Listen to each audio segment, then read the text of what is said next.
শায়েখ, আমার একটা প্রশ্ন, যেটা হচ্ছে সাম্প্রতিক যে একটা বাংলাদেশে একটা আপনার একটা একজন মহিলা মৃত্যুবরণ করেন। উনি সাবেক প্রধানমন্ত্রী ছিলেন। তো ওনার জানাজায় আমাদের এই বাইতুল মোকাররমের গ্র্যান্ড মুফতি, যিনি ইমাম। আচ্ছা, আপনার প্রশ্নটা বলেন। জি সাহেব, আপ- এটা প্রশ্ন হচ্ছে যে এই জায়গার মধ্যে বড় সালাফি আলেমরাও হাজির হয়েছিলেন, কিন্তু তারাই কিন্তু আপনার আমাদেরকে নসিহা করে যে বেপরদায় চলেন না, এরকম চলেন না। কিন্তু আমিও সাহেব, আমি কুমিল্লা জেলার দেবিদ্বার থানা থেকে বড় হওয়া, হানাফি অঞ্চল থেকে বড় হওয়া, কিন্তু এমন এমন তারা কথা বলে যে আমরা বিভ্রান্তি যেন না হই, তাদের খপ্পরে যেন আমরা না পড়ি, সেজন্য কোনটা গ্রহণযোগ্য কোনটা বর্জনীয় সেটা যদি আমাদেরকে একটু দিক নির্দেশনা দিতেন সাহেব, উপকৃত হইতাম। প্রশ্ন বুঝতে পারলাম না। জানাজার কথা বললেন, আবার কোনটা বর্জনের কোনটা? প্রশ্নটা কি আপনার? আমি জি তাহলে সাহেব, বুঝতে পারি।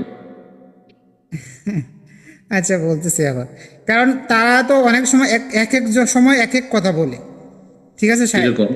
কিরকম? যে কি বিষয়? যেমন যেমন তারা বলে, একজনে বলে যে জানাজার মধ্যে সূরা ফাতিহা পড়তে পারবেন না, আরেকজনে বলে যে সূরা ফাতিহা পড়তে পারবেন।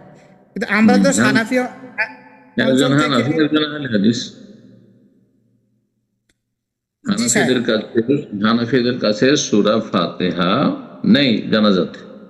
ওই জি সাহেব। হাদিসের উপর তারা আমল করে না, সহিহ বুখারী হাদিসের উপর। হাদিসের জ্ঞানও তাদের কম আর আমলও কম, করেন না। যেটা কিন্তু নেই ওই। সানা পড়া কোনো হাদিসে সেটাই করে। আহলে হাদিসরা যেহেতু কোরআন হাদিস মেনে চলে, সেজন্য সূরা ফাতিহা পড়া কেউ ওয়াজিব বলে, কেউ সুন্নাতে মুআক্কাদা বলে। তো জি সাহেব, কিন্তু আপনার ওই প্রশ্ন জায়গার কি? মধ্যে সালাফি অনেক অনেক বিখ্যাত সালাফি আলেম যারা বাংলাদেশের বক্তাও, বড় বড় বক্তা, আপনি হ্যাঁ, এগুলো অবগত আছেন মনে হ্যাঁ, হয়। হ্যাঁ। তারাও কিন্তু ওই জায়গায় হাজির হয়েছিলেন, কিন্তু তারাও তো কি জিনিসটা করবেন তাদেরকে ওখানে? তো সবাই অনুসরণ করে। কি তর্ক করবেন ওখানে যে? ঝগড়া করবেন? জানা যায় হাজির হয়েছেন, ওখানে গিয়ে ঝগড়া করবেন? হ্যাঁ, ঝামেলা বাঁধিয়ে দেবেন আপনার মতো? এগুলো তো পাগলামি কথাবার্তা। ভাই, জানাজা পড়তে গেছেন, ওখানে কি বাহাস করতে গেছেন নাকি? কিন্তু ও তাদেরকে হানাফি তো সাহেব অনেকে অনুসরণ করে, অনেক তাদের অনেক অনুসরণ বড়। অনুসরণ উনিকে সমর্থন করেছেন? উনি জানাজা পড়তে গেছেন। উনি যদি বলতেন যে আব্দুল মালিক সাহেব ঠিক করেছেন, তাহলে তখন অন্যায় হইত। ও যে ভুল করেছেন বলে এটি হাদিসের খেলাফ, ঝামেলা শেষ। জানিয়ে দেওয়া হয়েছে আপনাদেরকে। জি, সমস্যার কথা কোনো সমস্যা নেই। আশ্চর্য কথা, জানাজা পড়তে যাবে না? মুসলিম জানাজা পড়তে গেছে, জায়েজ কাজ করেছে, ওরা জায়েজ কাজ করেনি।